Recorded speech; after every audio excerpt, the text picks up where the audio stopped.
what's really, really important, and I think it's important for a client to get, is that the minute I'm on the hook for what you get, you're no longer responsible for your life. Yeah. It's not on you anymore. Mm. Now you just get to sit back, fold your arms, pay your money, and wait for the sunshine.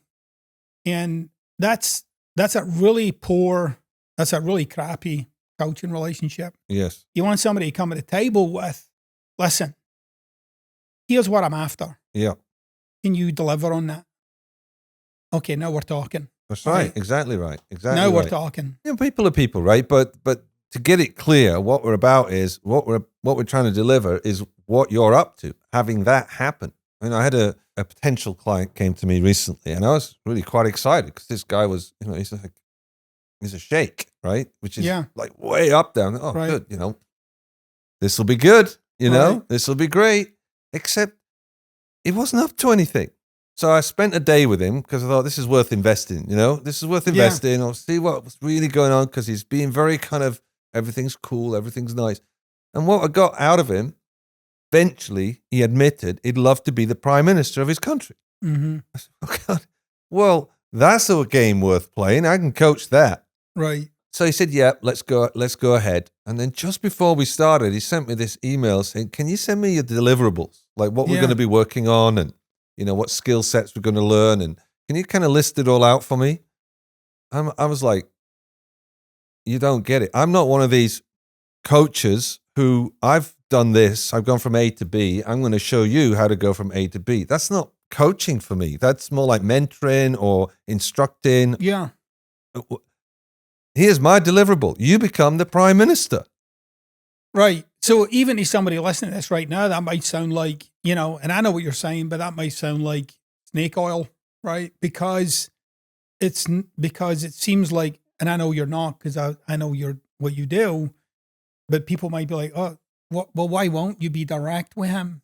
The crux of the matter is because you don't know what's in his way, and neither does he. Mm. And that's what you do with people. Yeah. You actually bring to light what they have never been able to understand about themselves. Yeah. And when that comes to light, that's their aha. That's their like, what? Like they can't believe you joined dots they didn't even know existed. So there's a world that he's in when he's looking at being a prime minister. There's a world that he's in that has that be out there and unattainable. Yeah, he's not in the right, what do they call him, tribe, or he's not got the right people behind him, or he needs to do this, and this, and all. And it's all like political moving chairs and all of that. In his head, it's all this big chess game. Right. Versus what's stopping you just speaking up and going for it? Well, I think that's the thing. The complexity is that the first challenge for somebody like that is you've turned it into this big chess game. Mm. Right. That's where they would be like, oh, yeah, I have. I've turned in this big chess game. Right. It's not this big chess game. Now, let's talk about the kind of person that you've become that you would do that.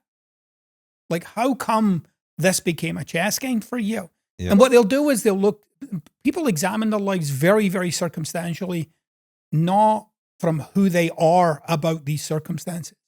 Yes. So when I look at the circumstances of my life, I'm like, well, I just need some guy to come in and tell me how to turn this 10 grand into $1 million. Yes. Right? Yeah. And which is a brilliant question to ask someone, not the question to ask me. The question I would ask is, how come you've turned yourself into this person who needs some guy for that? Like, what happened? How did you get to this point? Yes. Right?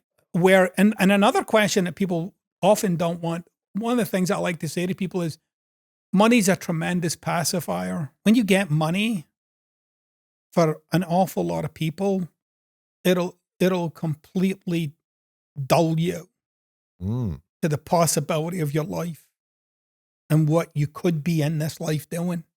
Yeah. So you'll just have the money. And I've come across potential clients who didn't become clients because I wouldn't work with them because there was no way past the comfort of the cash for them. Yeah. Like, I've made it. What do I need to do anything for? Right. And so, but that's a society that's trained us that once you reach a certain number, then you'll be there. And yet this person is looking for coaching. Yeah. So you can't be there. You can't be. No. So what's there then? What is it that you want that money doesn't or hasn't given you? Look, if you sat down with someone and you said, look, if you had all the money and all the things you wanted, what would you do with your life? Right? And I've asked people this question many, many times. Yeah. And a tremendous number of people have all said, oh, I would just lounge around. And I'm like, no, you actually don't know what you would do. No. There was this, I can't remember who had this quote, but, and I'm just being honest, it was a video. And the guy said, intelligence is not the accumulation of knowledge, but the exploration of imagination. That's wisdom. Mm. What it takes to live a life of possibility at its most base level is an unbridled imagination. Yeah, because the possibility of possibility, it's possible. Why not? Why is it not possible? Right, but even if I say the possibility of possibility, even that's a limitation. Okay. It's a limitation in language. See, like if I said to somebody, like, anything's possible for you, people throw that around like, oh yeah, I totally believe that to be true. Until they're faced with the challenge. Or Right, well, you said, and then you say to them, well, my usual answer is, but what about for your dad? Well, not for him. He's a cranky old so-and-so, right? Exactly. Well, so everything's possible for you, but not for them. So not everything's possible then. Yeah. And if you take people, even the most simple one is you get people to look at their politicians, you'll see that they actually don't think that anything's possible. Right. Right? They'll say it like a bumper sticker. Yeah. But they don't believe that anything's possible. Oh, anything's possible. Right. But not really. Right.